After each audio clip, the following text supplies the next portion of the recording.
로마서 13장 11절에서 14절까지의 말씀 우리 함께 읽겠습니다. 또한 너희가 이 시기를 알거니와 자다가 깰 때가 벌써 되었으니 이는 이제 우리의 구원이 처음 믿을 때보다 가까웠음이라. 밤이 깊고 낮이 가까웠으니 그러므로 우리가 어둠의 일을 벗고 빛의 갑옷을 입자. 낮에와 같이 단정히 행하고 방탕하거나 술 취하지 말며 음란하거나 호색하지 말며 다투거나 시기하지 말고 오직 주 예수 그리스도로 옷 입고 정욕을 위하여 육신의 일을 도모하지 말라. 아멘. 예수 믿는 사람들이 가져야 될 중요한 신앙 가운데 하나가 뭐냐면 부활신앙입니다. 하나님의 나라에서 우리가 예수님처럼 부활할 수 있다는 그런 믿음. 또 하나, 예수 믿는 사람들이 가장 잊어버리는 신앙 가운데 하나가 부활신앙입니다. 부활신앙과 맞물려 있는 게 뭐냐면 예수님의 재림에 대한 그런 신앙입니다. 재림신앙을 다 잊어버리고 삽니다. 언제 기억하냐면 갈 때가 이제 가까워지면, 연세가 들어서 이제 하나님 앞에 갈 때가 가까워지면 그때야 비로소 믿음을 돌아보는 그런 믿음. 그리고 중한 질병이 걸려서 의사도 고칠 수 없는 질병이 걸리면 그때 한 번쯤 생각하는 신앙이 뭐냐면 재림신앙입니다. 주님 다시 오십니다 하고 강력하게 선포하면 사람들의 머리 가운데 마음 가운데 남아있지 않습니다. 왜 그럴까요? 저는 두 가지가 있다고 생각합니다.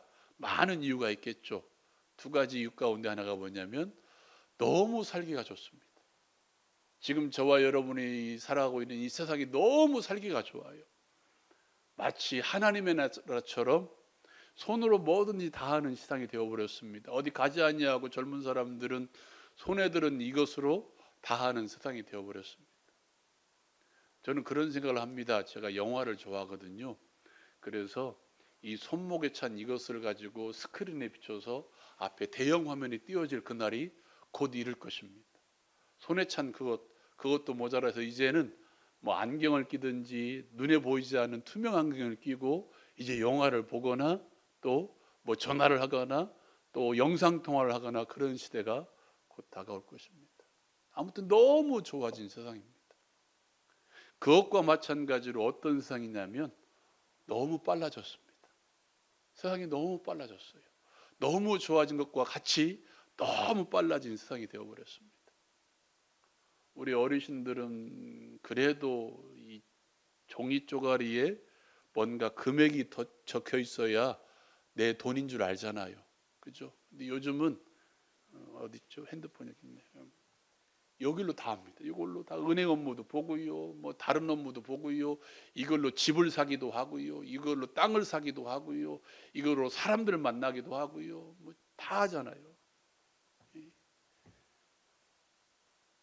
너무 빨라진 시간 속에 사람들은 어떻게 해요? 바빠졌습니다. 너무 바빠지다 보니까 뭘 생각할 겨를이 없어요. 믿음에 대해서 돌아볼 시간도 없고요, 믿음에 대해서 생각할 시간도 없어져 버렸고요. 더군다나 재림, 머릿속에 완전히 사라져 버렸다는 것입니다. 여러분 그것만 기억하십시오. 기독교는 시작과 끝이 있는 종교입니다. 다른 종교들은 돌고 도는 세상입니다. 내가 이 땅에서 좋은 선한 역량을 발휘하고 살았다면 다음 세상에서는 더 좋게 태어나기도 하고요. 내가 이 땅에서 조금 나쁜 짓 했다면 다음 세상에서는 더 나쁜 사람으로 태어나기도 하고 또 안 좋게 태어나기도 합니다. 그것이 돌고 도는 세상. 그러나 기독교는 시작과 끝이 있습니다. 우리는 시작을 알고 있습니다.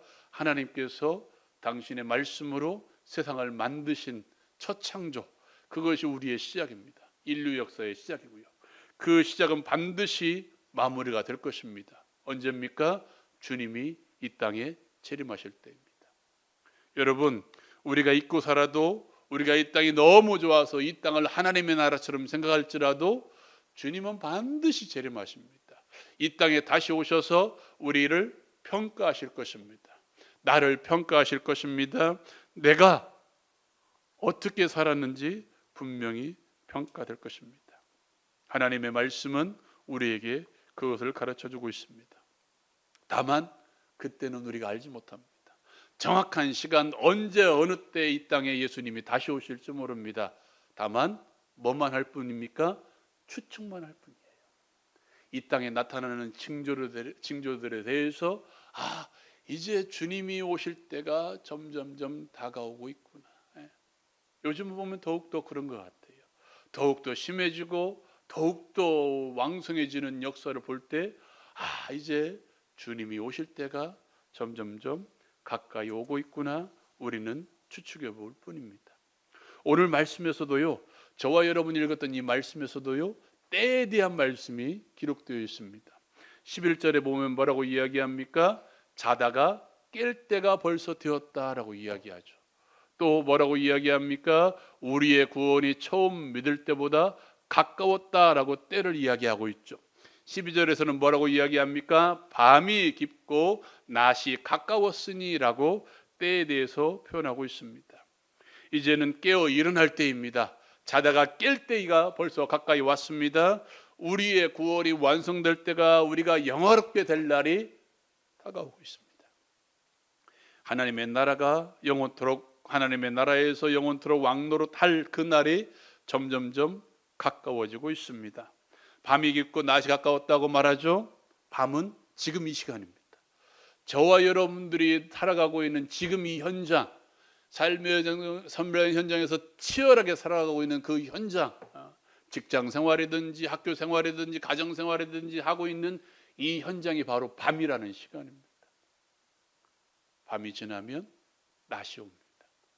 밤이 깊어질수록 우리는 새벽이 올 때, 낮이 올 때가 가까웠음을 우리는 알고 있습니다.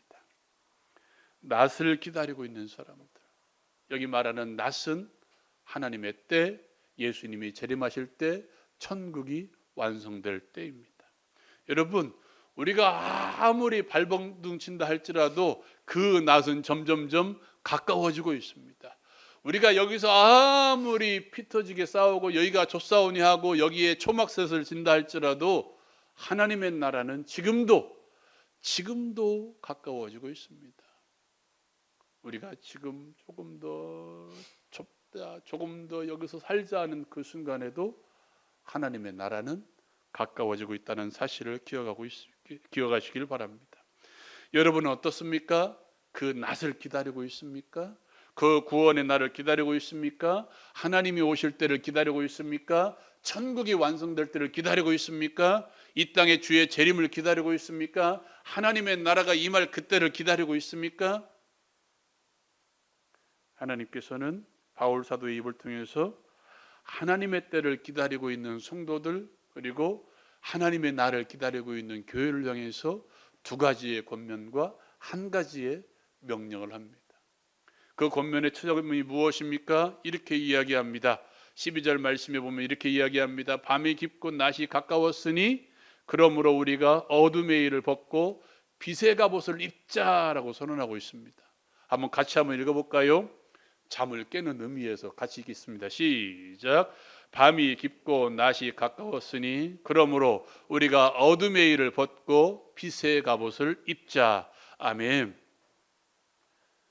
날씨가 이렇게 우중충해지면 우리의 마음만 가라앉을 뿐만 아니라 뭣도 가라앉아요? 우리의 생각도 가라앉아요. 그러면 사람들은 졸리게 되어 있습니다. 졸리게 되어 있어요. 옆 사람을 살짝 찌르고요. 자는 자여 어찌미뇨. 시작. 내 목소리 안 들리죠? 여러분, 입으려면 어떻게 해야 되나요? 벗어야 됩니다. 벗지 않고 입는 자들은 미련한 자들입니다. 우리는 벗어야 됩니다. 오늘 바울 사도는 무엇을 벗어버리라고 이야기합니까? 어둠의 일을 벗어버리라 라고 이야기합니다. 낮이, 빛이 하나님의 나라를 말하고 빛이 하나님의 일들을 말한다면 어둠은 지금 이 땅의 일들입니다.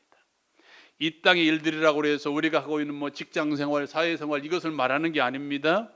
이 어둠의 일은 다른 의미가 있습니다. 로마서 12장 1절에서 우리는 영적 예배에 대해서 같이 말씀을 나눈 적이 있죠. 영적 예배가 무엇입니까? 예수 믿는 사람들뿐만 아니라 믿지 않는 사람들조차도 저 사람은 예수 믿는 사람 맞다라고 인정해 주는 삶입니다. 영적 예배란 다른 게 아니에요.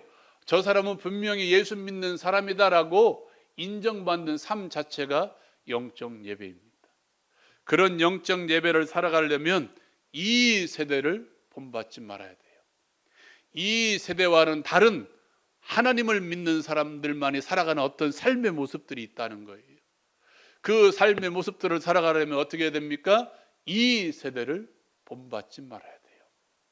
세상 사람들이 살아가는 방식과 똑같이 어울려 살아간다면 우리는 영적 예배를 드리는 것이 아니고 똑같은 삶으로 살아가는 것이에요.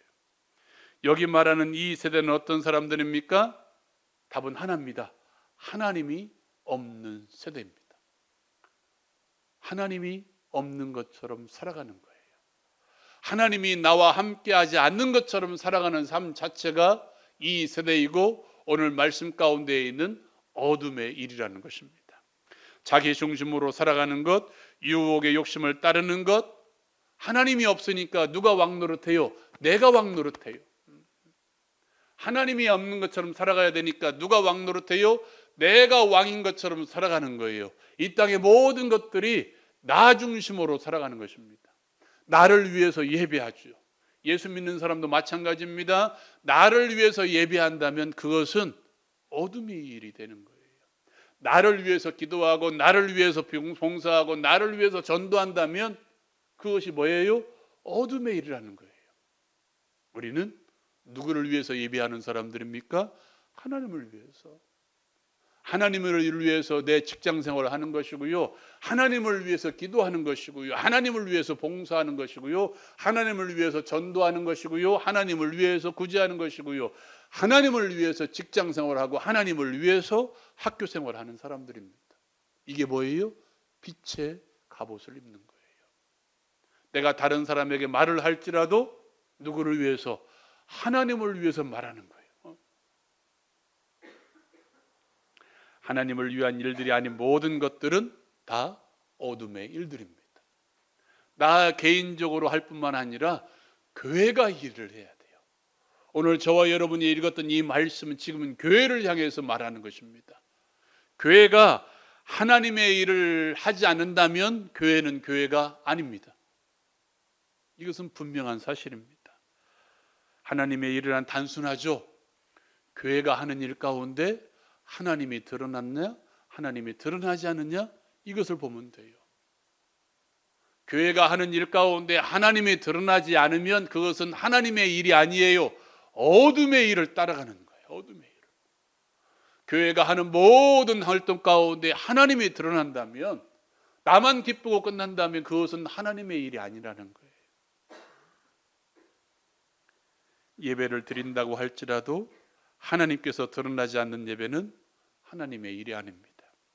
생명 살리는 일, 생명을 키우는 일, 하나님께서 기뻐하시는 일에 교회는 힘을 다해야 돼요. 예, 교회가 할 일이 이것입니다.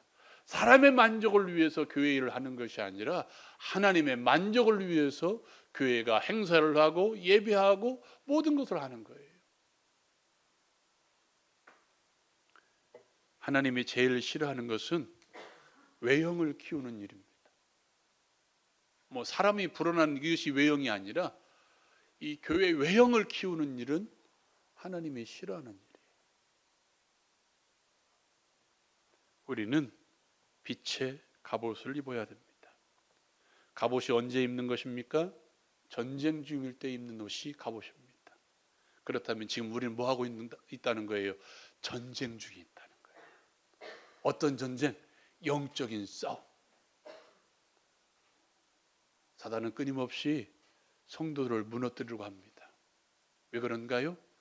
교회가 그 한 사람이 무너지면 그 한 사람만 무너지는 것이 아니라 그 사람 곁에 있는 다른 사람도 무너지는 것입니다.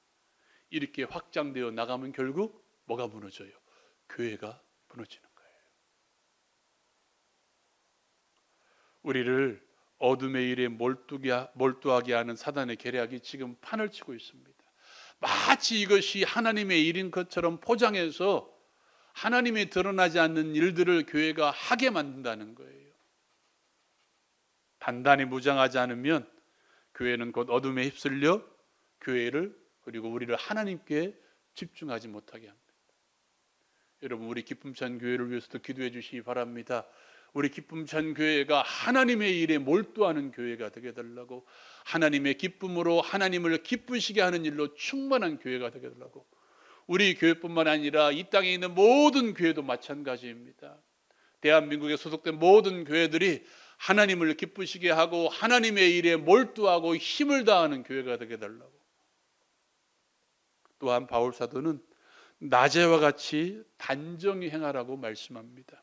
13절 말씀입니다. 우리 같이 한번 읽어볼까요? 13절 말씀 시작. 낮에와 같이 단정히 행하고 방탕하거나 술 취하지 말며 음란하거나 호색하지 말며 다투거나 시기하지 말고. 아멘. 방탕과 술 취함은 무엇입니까? 나를 즐겁게 하는 일이죠. 그죠? 술 취한 사람들, 저는 모르겠습니다만 술 취하는 사람들은 누구를 즐겁게 하려고 술 취합니까? 내 옆에 있는 사람들? 내 가족들? 아니요. 자기를 즐겁게 하라고. 자기 생각을 즐겁고 자기 마음을 즐겁고 자기 마음 육체를 즐겁게 하려고 술 취하는 거예요. 방탕도 마찬가지고요. 음란하거나 호색하는 건 무엇입니까? 마찬가지죠. 내 몸을 즐겁게 하는 게 음란과 호색. 다툼과 시기는 무엇입니까? 나를 즐겁게 하고 내 몸을 즐겁게 하는 일에 방해되는 것을 미워하는 것이죠. 또 나를 즐겁게 하고 내 몸을 즐겁게 하는 것에 방해되는 사람과 어떻게 하는 것입니까? 싸우는 거예요. 싸우는 거예요. 왜 나를 못하게 하느냐? 교회는 나를 즐겁게 하는 공동체가 아닙니다. 단정히 행하는 공동체가 되어야 됩니다. 어떻게? 낮에와 같이 단정히 행하는. 왜 단정히 행합니까?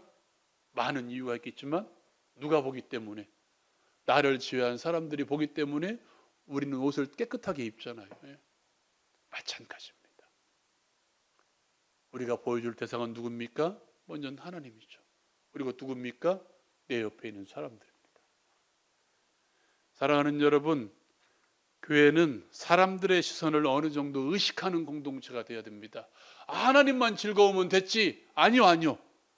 사람들에게도 보여주는 게 있어야 된다는 거예요. 누가복음에 보면 예수님의 어린 시절이 등장합니다. 그 어린 시절에 대해서 뭐라고 평가하냐면 이렇게 이야기합니다. 하나님과 사람에게 사랑스러워 가시더라. 하나님께만 사랑스러워 간 게 아니라 사람들에게도 사랑스러워 갔다는 거예요. 사람들에게도 뭐 했다는 거예요? 인정받았다는 거예요. 인정받았다. 교회가 그래야 됩니다. 오늘날의 교회는 우리끼리만 끼리끼리만 모이는 그런 교회가 많이 있습니다. 아니요. 우리는 세상을 향해서도 교회란 이런 모습이다라고 분명히 보여줘야 되고, 사람들을 통해서도 뭘 들어야 돼요? 아, 저기 교회가 정말 교회구나 하는 인정받는 교회가 되어야 된다는 거예요. 사람들에 의해서 손가락질 받는 교회가 아니라, 저것들은 끼리끼리만 지들끼리만 모이는 교회다라고 평가받는 교회가 아니라, 아, 저 교회는 그래도 교회네. 저 교회는 그래도 누구에게? 우리에게 관심이 있네. 저 교회는 그래도 우리를 향해서 손을 내밀고 있네 라고 인정받는 교회. 뭐예요? 낮에와 같이 단정히 행하는 것입니다. 사람들에게도 교회란 이런 것이다 보여줄 수 있는 교회가 되어야 된다는 것입니다. 때로는 교회도 보여줄 필요가 있어요. 마지막으로 바울 사도는 명령합니다. 오직 주 예수 그리스도로 옷 입으라고 명령하고 있습니다. 14절 말씀입니다. 우리 같이 한번 읽어볼까요? 14절 말씀 시작. 오직 주 예수 그리스도로 옷 입고 정욕을 위해서 육신의 일을 도모하지 말라. 아멘. 육신의 정욕에 힘을 쏟게 만드는 모든 것들을 버리십시오. 내 욕심을 채우기 위해서 하는 모든 것들을 모든 행위를 버리십시오. 요한 사도는 우리에게 이렇게 이야기합니다. 이 세상의 모든 것들이 육신의 정욕과 안목의 정욕과 이생의 자랑이다 라고 이야기합니다. 다른 사람들에게 자랑 삼기 위해서 하는 일들, 내 욕심을 채우기 위해서 하는 일들, 또 이 땅에서 모든 사람들이 볼 때 자랑거리로 삼을 만한 일들, 또 내 눈에 좋은 일만 하는 일들. 사랑하는 여러분, 이런 것들을 버려야 우리가 삽니다. 하나님은, 여러분 기억하십시오. 하나님은 우리의 욕심을 채워주시는 분이 아닙니다. 우리가 이 세상의 삶으로만 마무리되면, 다시 말해서 우리의 삶이, 우리의 인생이 여기서만 마무리되면 우리는 욕심 부려야 돼요. 최선을 다해서 돈 벌어야 돼요. 어떻게? 다른 사람을 시기해서까지, 다른 사람을 속여서까지라도 우리는 돈 벌어야 돼요. 우리는 높아져야 돼요. 우리의 인생이 여기서만 마무리되면 우리는 최선을 다해서 다른 사람을 누르고 까기까지 해서라도 높아져야 되고 돈 벌어야 돼요. 그죠? 그러나 여기가 전부가 아닙니다. 또 문제는 여기가 우리의 삶의 주가 아니라는 거예요. 우리의 삶은 본향이 있습니다. 우리의 삶은 하나님의 나라에 초점이 맞춰져 있습니다. 주의 재림을 통해서 이 말, 하나님의 나라, 그 나라에 들어갈 수 있는 유일한 방법은 무엇입니까? 오늘 말씀에 뭐라고 이야기합니까? 오직 주 예수 그리스도로 옷 입고, 예수의 옷을 입은 사람만이 그 나라에 들어갈 수 있다는 거예요. 예수로 덧입은 사람들만이, 예수 그리스도를 믿는 사람들만이, 제대로 믿는 사람들만이 그 나라에 들어갈 수 있다는 거예요. 예수 그리스도를 믿는 사람들이 어떤 사람들입니까? 믿음의 순종이 있는 사람들입니다. 우리는 상급받으려고 순종하는 사람들이 아니라 우리가 믿으면 믿음으로 말미암아 자연스럽게 순종의 삶이 나오는 사람들이라는 것입니다. 육신의 일을 도모하는 자들이 아니라 영적인 일에 힘을 다하는 사람들, 육신의 일을 위해서 이 땅을 살아가는 사람들이 아니라 하나님의 나라를 살기 위해서 이 땅을 살아가는 사람들, 예수 그리스도로 옷 입으십시오. 그리스도의 본을 따르십시오. 성령의 열매, 다시 말해서 그리스도의 모습들이 여러분의 삶에서 충만히 나타나기를 다시 한번 주님의 이름으로 축원드립니다. 이 시간 우리 말씀을 생각하면서 함께 기도하십시다. 지금은 잘 때가 아닙니다. 자다가 깰 때입니다. 왜 그렇습니까? 하나님의 나라가, 천국이 점점점 가까이 오고 있기 때문입니다. 사랑하는 여러분 아직도 어둠의 일에 이 세대와 함께 살아가고 있지는 않습니까? 예수님께서는 우리에게 말씀하십니다. 이 땅의 모든 것들을 버리라고 말씀하십니다. 바울 사도는 우리에게 말하죠. 이 세대를 본받지 말고 하나님이 기뻐하시는 거룩한 산 제물로 너희의 몸을 드리라고 말씀하십니다. 하나님이 기뻐하시는 모습, 하나님이 기쁨이 되는 삶, 하나님을 기쁘시게 하는 삶, 이 삶으로 우리의 삶을 살아가게 달라고, 우리의 직장에서, 우리의 학교에서, 우리의 일터에서, 우리의 가정에서 하나님을 기쁘시게 하는 삶의 모습들이 나타나게 달라고, 단정히 행하는 삶을 살게 달라고, 세상 사람들에게 교회란 이런 모습이다라고 분명히 보여줄 수 있는 삶을 살게 달라고, 더 나아가 예수 그리스도로 옷 입는 삶, 예수 그리스도의 모습이 우리의 삶을 통해서 나타나게 달라고, 예수 그리스도의 인격이, 예수 그리스도의 성품이 드러나는 삶을 살게 달라고 우리 시간 우리 함께 기도하겠습니다. 여러분 육신에 질병이 있습니까? 손을 얹고 기도합시다. 마음에 무거운 짐 있습니까? 손을 얹고 기도합시다. 영혼이 아파하고 있습니까? 손을 얹고 기도합시다. 여호와 라파 치료하시는 하나님께서 이 시간 치료하는 강선을 발휘해 주실 줄로 믿습니다. 이 시간 우리 주여 한번 힘있게 부르짖고 함께 기도합시다.